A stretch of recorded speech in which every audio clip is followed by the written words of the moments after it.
যোগ্যতারও ভিন্নতা আল্লাহ দিয়েছে।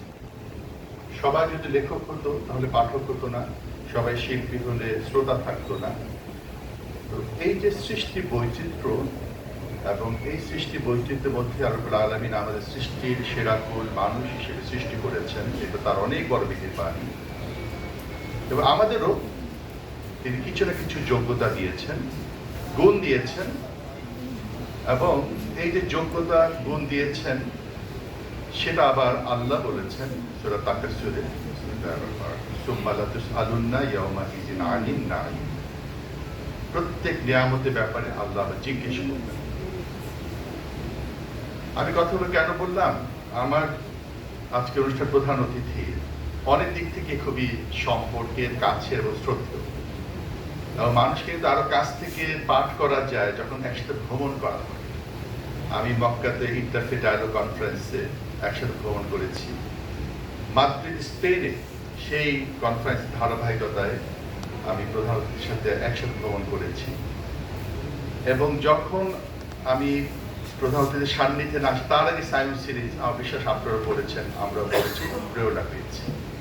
আমি যখন মাদ্রিদ ইসলামিক সেন্টারে গেলাম, আমি জানি না আপনার মনে আছে কিনা মুরব্বী, উনি আবেগ নিয়ে বললেন, মানসুর আমি কি দেখছি, আমি যা লিখেছি তাই তো দেখতে পাচ্ছি। সুবহানাল্লাহ, খুব আবেগ নিয়ে, আমার সেটা এখনো ভুলবো না। মানে মুসলমানদের পরাজয়, আবার মুসলমান ঘুরে দাঁড়ানো, এবং তারা কি করলো, মাদ্রিদ এক ইসলামিক সেন্টার করলো। সেই সেন্টার শুধু মসজিদ না, সেখানে জ্ঞান চর্চার কেন্দ্র থাকলো, এডুকেশন, সেখানে বাচ্চাদের বড়দের আবার রেনেসা শুরু হলো। এই যে স্বপ্নচারী, এটা কিন্তু লেখকরা দেখিয়ে থাকেন। কে দেন? আল্লাহ রাব্বুল আলামিন দেন। আমি আপনাদের অনুরোধ করবো, আপনি আপনার বুকে হাত দিয়ে চিন্তা করুন যে আপনার মধ্যে কি তারা কাজ করে। গতদিনই এই যে সীমান্ত আকরাম ভাইয়া আমাকে অনেকগুলো বই, আমি ওকে তো চিনি, তো যে এত বড় প্রকাশন, আমি তো দেশে বাইরে ছিলাম, আমার জানা ছিল। দেখেন আমাদের ছোট ছোট ভাইরা কিন্তু অনেক বড় বড় কাজ করছে। তাহলে কিসের তাড়নায় বলেন, কিসের তাড়নায়? এই তাড়নায় যে আমার সমাজের জন্য, দেশের জন্য, মানুষের জন্য কাজ করতে হবে।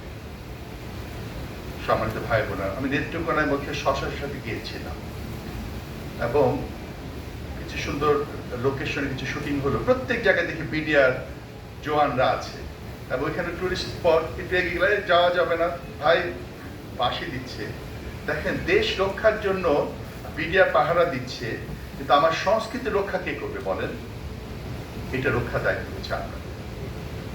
এবং এটা যদি রক্ষা করতে আমরা না পারি, আমরা অজান্তেই আমাদের সন্তান পরে যে সে বিলীন হবে তা না, আমরা নিজেরা বিলীন হব।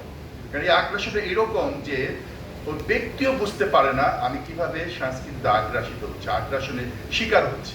আপনি কি লক্ষ্য করেন না সোশ্যাল মিডিয়াতে আমাদের ভাইদেরই শব্দচয়ন, দেখবেন যে তার মতে বিরুদ্ধে গেলে এমন শৈল্পিক গালি দিচ্ছে। তার মানে কি? সংস্কৃতি আগ্রাসন।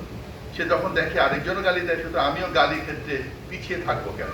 কিন্তু ওই ভাইটা বুঝেন না যে আমার শ্রোতা তৈরি করা, আমার স্রোতের বিরুদ্ধে। আমি সেদিন নয় দিগন্তের মানে ওদের একটা যে ডিজিটাল একটা ইন্টারভিউ দিলাম।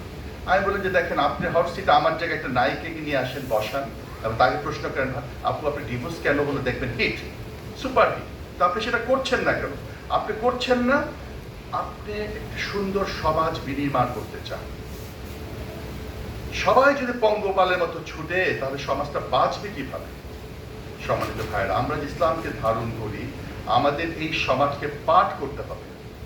আপনারা নিশ্চয়ই এখানে ইতিহাস সচেতন আছেন। 1900 হিজরিতে আপনি দেখবেন যে সাহাবি মসজিদ, যেটা উত্তরবঙ্গে যে মসজিদ, আমি সেটা দেখেছি। তাহলে ওই সময় এসে ইসলাম প্রচারকরা, তারা কি আরবি কোত্তা পৃথিবী পড়ে কি ইসলাম প্রচার না, তার এদেশে মানুষ মিশে গেছে। এদেশে কালচারগুলো মিশে শিরক মুক্ত কালচারের সাথে তাদেরকে উদ্বুদ্ধ করে আসলে ইসলামের দিকে দাওয়াত দিয়েছে। সুতরাং আমরা যদি স্বপ্নটাকে বড় করতে পারি, তাহলে ইনশাআল্লাহ আমাদের দ্বারা সম্ভব।